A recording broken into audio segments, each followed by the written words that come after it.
Casey. I am going to walk you through a legs and glutes workout today that you can do at home with just a handful of dumbbells. You will need either a sturdy bench or chair to do all of these moves. So thank you again for joining me. My name is Casey. I am a registered dietitian and certified personal trainer, women's health and fitness expert. So join along with this workout with me. We're going to start with a box squat. So you're going to need your bench or your chair, grabbing your weights. What I recommend for my clients is to grab a weight that they can comfortably do 8 to 10 reps of each exercise. So for box squat, we throw those weights up top. We're gonna stand with shoulder width apart. I'm gonna demo about 4 to 5 of each of these reps of each of these exercises. If you're doing this full-on workout at home, I'm gonna encourage you to do 8 to 10 reps total. So weights in front, feet shoulder width apart. Evenly distribute that weight on your feet. You wanna make sure you're not up on your toes and not back on those heels. We're gonna sit down, quick tap on the butt and back up. Here we go, down, quick, up, engaging that core, keeping that belly pulled in nice and tight, but making sure that you're breathing the entire time as well. Down, good, one more time, down and up, excellent. So we drop the weights. Our next move is going to be a walking lunge. So we just rest our grip a second. Usually I'm gonna wait about 45 seconds in between each move. You can hold it up to about a minute to a minute and a half if you need a little bit more break time in between these exercises. So we pick up the weights, we're gonna do a walking lunge. In the lunge, I always remind my clients, elevator, not escalator. So straight up and down rather than pushing that knee forward as best you can. We'll go 4 out one way and we'll come back for the opposite way. Here we go. Lunge it forward. Engage the core here nice and tight. Straight up and down. And one more time. We'll flip it around. Back the opposite way. Down for 4. Breathe. Engage your core. 3. Good. Here's 2. And last one. Down and up. In the full workout, I will do that again 2 more total times, back and forth. Deep breath in between, again, resting for approximately 45 seconds, up to a minute and a half if needed. Our next lift is going to be a single leg deadlift, which is going to look like this. Recommend holding 2 weights. You're gonna get into a staggered stance. Any kind of deadlift, I'm going to make sure I'm hinging at the hip rather than bending my legs, okay? So my first move is engage that core, pushing that butt back down and up, keeping a nice straight line between my head and my tailbone.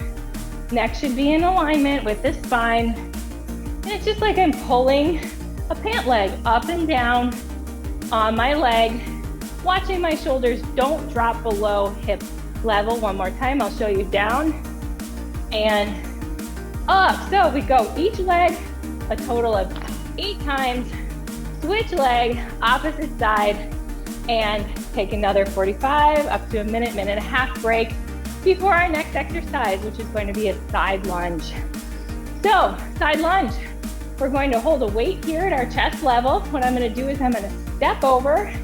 As I step over, my first movement is pulling that belly button in and pushing my butt back as I go down and up. Side view looks like this. You'll see my butt pop out, down, and up. It looks like this. As I keep my chin up, my chest open. If you're feeling strong, you can go ahead and grab that weight. We'll go forward this side. Again, total of 8 to 10 repetitions each side is what I'd recommend in the full workout. Here we go, step it over. Push that butt back. Go to a depth that's comfortable for you. Breathe, engage that core. Great job, one more time. Down, up. I would then switch sides after about 8 to 10 repetitions. Our next move is the Bulgarian split squat. It is one of my most favorite moves, really engages a lot of the muscle groups within that lower half, including your core. It does require some good balance and stability as well. One way to line up for the split squat is to put that foot on the bench behind you, sit down on the back of that heel, kick that foot out into a nice straight line, and then from there, stand up. This usually is a pretty comfortable distance away from the bench in order to drop down into this split squat. So you can try that to line yourself up, making sure you're maintaining good balance. If you feel at all wobbly, that's not a good idea. You probably shouldn't be doing this lift. Start with just a stationary lunge would be a good idea. So get yourself in position, grab a weight on each side. I like to put my foot, top of my foot on the end of that bench. I'm gonna drop down. Normally I would go 8 to 10 reps. We're gonna do 4 for demo purposes. Down and up, engage that core. Good, breathe. Here's 3. And last one right here, down and come on up. So 8 each side, change legs, repeat it on the opposite side. Take a break, you know it, 45 to about 1.5 minutes. From there, our last move is going to be a hip thrust. So again, you're going to need a bench for this. If you don't have a bench, if you're using a chair for the other moves, you can do a glute bridge instead, which is pop those feet up on top of the side of the chair. I'm going to demonstrate the hip thrust. It looks like this.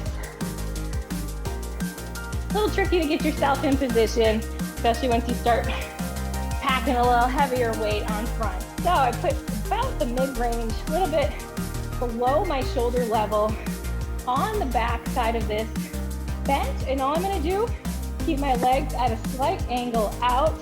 Not super far, but definitely not in a straight line. Toes should be slightly pointed out. And I'm going to raise those hips up and down. Half second hold at the top to squeeze those glutes behind.